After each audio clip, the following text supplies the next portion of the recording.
Homilía cotidiana, 17 de junio de 2026, miércoles de la 11ª semana del tiempo ordinario. Misa por los laicos. Lectura segundo libro de los Reyes, capítulo 2, versículos 1, versículos 6 al 14. Salmo responsorial, Salmo 30, dentro del paréntesis en nuestra Biblia, Salmo 31. Amemos al Señor todos sus fieles. Evangelio según San Mateo, capítulo 6, versículos del 1 al 6 y del 16 al 18. Estimados hermanos, hay despedidas que no son un final, sino un comienzo. Hay ausencias que misteriosamente se convierten en una presencia más profunda. Algo de eso sucede en la primera lectura de hoy. Elías, el gran profeta, está a punto de ser llevado por Dios. Eliseo lo sabe, los demás lo saben. El ambiente está cargado de nostalgia. Sin embargo, Eliseo no se queda llorando por adelantado ni paralizado por el miedo. Camina junto a su maestro hasta el final. Cuando Elías le pregunta qué desea recibir antes de partir, él responde con una petición audaz: que sea el heredero principal de tu espíritu. Segundo libro de Reyes, capítulo 2, versículo 9. Eliseo no pide riquezas, prestigio ni poder, pide el espíritu que animaba la vida de su maestro. Sabe que lo más valioso no era el manto de Elías, ni su fama, ni los milagros realizados, sino la fuerza de Dios que ardía en su corazón. Después ocurre aquella escena impresionante: el carro de fuego, el remolino, la ascensión del profeta.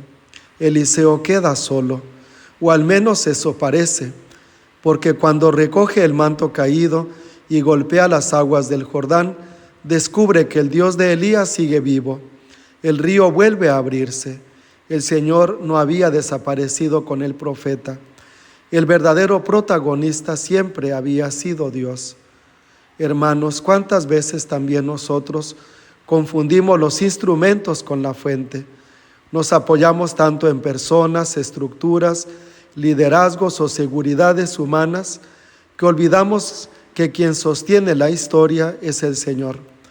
Cuando desaparecen ciertas figuras, cuando cambian las circunstancias o cuando sentimos que una etapa termina, surge la pregunta de Eliseo: ¿dónde está el Señor, el Dios de Elías? Segundo libro de Reyes, capítulo 2, versículo 14. Y la respuesta sigue siendo la misma: está aquí, sigue actuando, sigue llamando, sigue abriendo caminos donde parecía haber solamente agua y obstáculos. Precisamente por eso, la liturgia de hoy, celebrada por los laicos, nos recuerda una verdad fundamental. La misión de la Iglesia no pertenece únicamente a sacerdotes, religiosos o personas visibles. Todo bautizado ha recibido el Espíritu para continuar la obra de Cristo en medio del mundo. La oración colecta habla de los fieles llamados a vivir en medio de las ocupaciones seculares, instaurando el reino de Dios a través de las tareas ordinarias. Allí está el campo de misión de la inmensa mayoría de los cristianos: la familia, la escuela, la oficina, el comercio, el taller, el hospital, el campo, la política, la cultura y las redes sociales. Hermanos, la antífona de entrada compara el reino con la levadura escondida en la masa. San Mateo 13:33. La levadura no hace ruido, no busca protagonismo, no aparece en la superficie, sin embargo transforma todo desde dentro. Así debe ser la presencia cristiana en el mundo. No una presencia dominadora, sino transformadora. No una presencia que busque aplausos, sino una que comunique vida. Y aquí aparece el Evangelio con una fuerza especial. Jesús nos pone en guardia contra una tentación muy antigua y muy actual: hacer el bien para ser vistos. Tengan cuidado de no practicar sus obras de piedad delante de los hombres para que los vean. San Mateo 6:1. La limosna la oración y el ayuno son buenas obras. El problema no está en ellas, sino en la intención con que se realizan. Jesús desenmascara una religiosidad que busca espectadores más que a Dios. Habla de quienes tocan trompeta cuando ayudan a los pobres, de quienes oran para ser admirados y de quienes exhiben su sacrificio para despertar elogios. En todos los casos repite una frase inquietante: ya recibieron su recompensa. San Mateo capítulo 6, versículo 2, versículo 5 y versículo 16. Hermanos, la pregunta de fondo es profundamente espiritual. ¿Para quién vivo?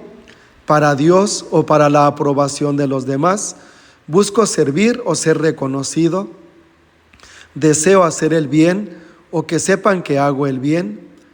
Vivimos en una cultura donde la imagen ocupa un lugar enorme.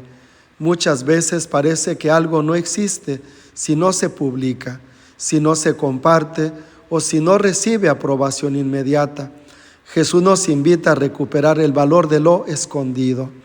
Habla del Padre que ve en lo secreto. Lo repite varias veces, como si quisiera grabarlo en nuestra memoria.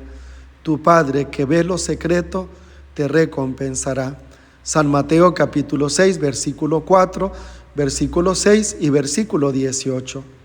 Hermano, lo secreto es el lugar donde se revela la autenticidad del corazón, allí donde nadie aplaude, allí donde nadie agradece, allí donde no hay fotografías ni reconocimientos, allí donde solamente Dios ve. Es en ese espacio donde se mide la verdad de nuestro amor. Los grandes santos entendieron esto muy bien. Santa Teresa de Calcuta decía que Dios no nos llama al éxito, sino a la fidelidad. Y la fidelidad casi siempre se construye en lo pequeño y oculto. Una madre que se sacrifica diariamente por sus hijos, un trabajador que actúa con honestidad cuando nadie lo vigila, un joven que permanece fiel a sus principios aunque sea ridiculizado, un enfermo que ofrece su sufrimiento con paciencia, un catequista que sirve durante años sin reconocimiento. Esa es la santidad cotidiana que transforma el mundo.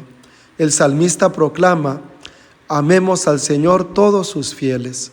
No dice simplemente que temamos al Señor ni que lo admiremos, sino que lo amemos. Y quien ama no necesita exhibirse.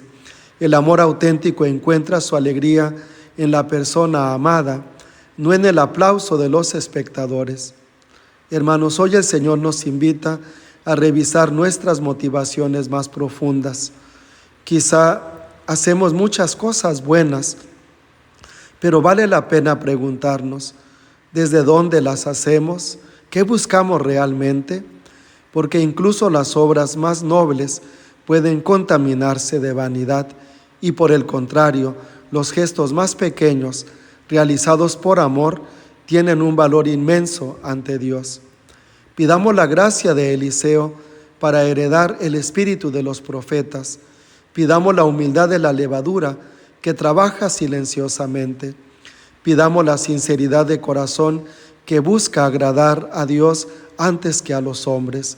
Y pidamos que nuestra vida escondida, muchas veces entre las ocupaciones ordinarias, sea una presencia del reino en medio del mundo. Porque el Padre sigue viendo en lo secreto, y cuando el amor es verdadero, eso basta. Oración. Señor Jesús, enséñanos a servirte con un corazón sincero, libre de vanidad y lleno de amor.